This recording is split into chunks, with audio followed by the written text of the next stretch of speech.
नमस्कार। एक ऐसी मिस्ट्री और एक ऐसी हिस्ट्री की आज हम इस क्राइम स्टोरी के अंदर बात करेंगे कि जिसके अंदर पता ही नहीं चला कि क्या हुआ। गुजरात के पाटन से एक कहानी शुरू होती है।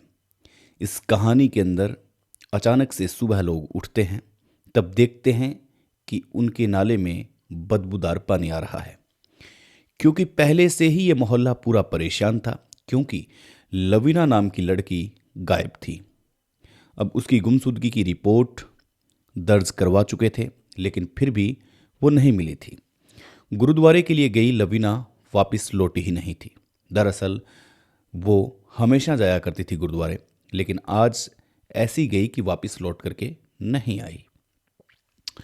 इधर बदबूदार पानी और इधर मोहल्ले में एक लड़की गायब। बदबूदार पानी आने लगा तो सबने छानने बीनने की कोशिश की कि किस तरीके से पानी तो पीना है, बिना पानी के तो जीवन चलता नहीं है। और इसीलिए उन्होंने ये निर्णय लिया कि इस पानी को हम कुछ देर के लिए रखेंगे और उसके बाद में पिएंगे। लेकिन हदें पार हो गई कि उस पानी से बदबू जाने का नाम नहीं ले रही थी। इसके बाद में शुरू होता है सिलसिला बोतलों का। बोतल वाला पानी मोहल्ले भर में ख़त्म हो गया था।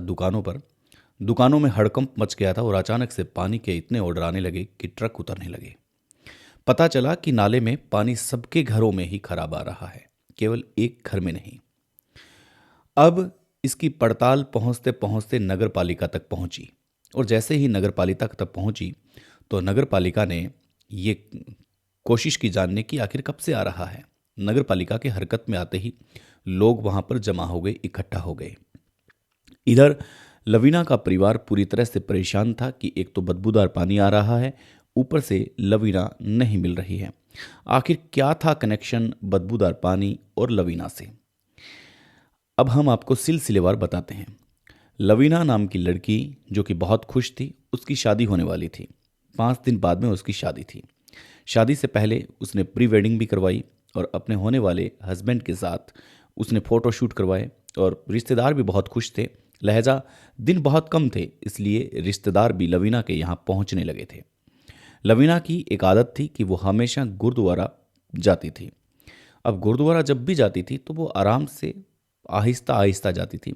लेकिन एक दिन जब वो जा रही है तब उसके सीसीटीवी कैमरा फुटेज खंगाले गए तो वो तेज़ रफ्तार से गुरुद्वारा की ओर बढ़ रही है। अमूमन आधे घंटे में आ जाना चाहिए उसे, लेकिन आज तो घंटे घंटों बीत चुके थे। लवीना का कोई अता पता नहीं था। लवीना वापस नहीं आई। जब घरवाले लवीना को ढूंढने के लिए जाते हैं तब भी वो खाली हाथ ही आते हैं कि लवीना का कोई अता पता नहीं मिलता है। इसी दौरान एक सीसीटीवी फुटेज उनके आंखों के सामने आता है। देखते हैं कि लवीना तेज कदमों से भागते हुए वो जा रही है। आखिर इसके पीछे क्या थी कहानी, क्यों जा रही थी? अब उसकी शादी थी 5 दिन बाद में, वेडिंग शूट हुआ था, उसमें वो खुश नज़र आ रही थी, बल्कि बहुत खुश नज़र आ रही थी। अब इस बात से अंदाज़ा लगाया जा रहा था कि लवीना के ऐसी तो कोई समस्या नहीं थी जिसकी वजह से वो खुश नज़र नहीं आ रही है। वो खुश है, अपने होने वाले हस्बैंड के साथ उसने बातें की है, फ़ोन पे बातें की है, रिश्तेदारों से बातें की है, बहुत खुश लग रही थी और खुशी खुशी वो गुरुद्वारा जा रही थी। तो ऐसी तो कोई आकांक्षा थी नहीं कि उसके मर्ज़ी के मुताबिक शादी नहीं हो रही, या फिर ऐसी भी बात नहीं थी कि उसके खिलाफ एक साजिश रची जा रही हो। ऐसे में सारे कयास गलत थे। लेकिन अब बात वहाँ आकर के रुक गई कि आखिर बदबूदार पानी कैसे आ रहा है। इधर नगरपालिका लगी हुई है, इधर लवीना के घर वाले परेशान हैं, वो भी अपनी लड़की को ढूंढने का प्रयास कर रहे हैं। अब नगरपालिका ने एक ऐसा कैमरा मंगाया जो पाइप के अंदर जाकर के कम से कम 50 मीटर दूरी तक वो कैमरा देख सकता है कि इसके अंदर ऐसा क्या फंसा हुआ है, कोई कुत्ते की बॉडी या कुछ ऐसा जिसकी वजह से बदबूदार पानी आ रहा है। तो वो कैमरा मंगाया गया, कैमरा लगाया गया। कैमरा के सामने आया कि शरीर के कुछ अलग अलग टुकड़े जो किसी इंसान के लग रहे हैं। ऐसे में नगरपालिका चौंक गई और वहाँ पर पुलिस प्रशासन भी मौके पर आ जाता है। अब पाइपलाइन को काटा जाता है और काटने के बाद में उस पाइपलाइन में से उन बॉडियों को निकाला जाता है। हालांकि 2-4 दिन का समय हो चुका था। ऑक्सीजन नहीं मिलने की वजह से और पानी में रहने की वजह से वो बॉडी पूरी तरह से सड़ चुकी थी।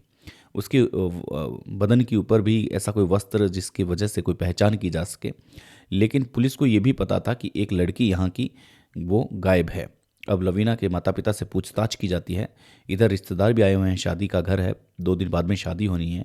तो फिर पता चलता है कि नहीं, साफ इनकार कर दिया कि ये लवीना नहीं है, इस बात से हम आइडेंटिफाई नहीं कर सकते। अब जहाँ पर वो टैंकी बनी हुई है, उस टैंकी के पास पहुँचते हैं।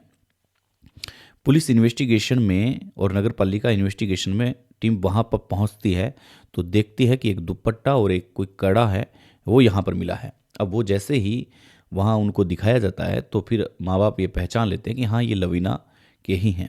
अब सवाल खड़ा था कि लवीना को आखिर किसने मारा। अब ये तो बात तय हो चुकी थी कि लवीना की ही बॉडी थी, जिसकी वजह से दुर्गंध भरा पानी आ रहा था, बदबूदार पानी आ रहा था, लोग पी रहे थे, मजबूरी थी। लेकिन अब सवाल ये खड़ा है कि आखिर लवीना को किसने मारा, ये सबसे बड़ा सवाल था। टैंकी के ऊपर देखने से पता चला ऐसा कोई क्ल्यू नहीं था, किसी के ऊपर कोई शक नहीं था।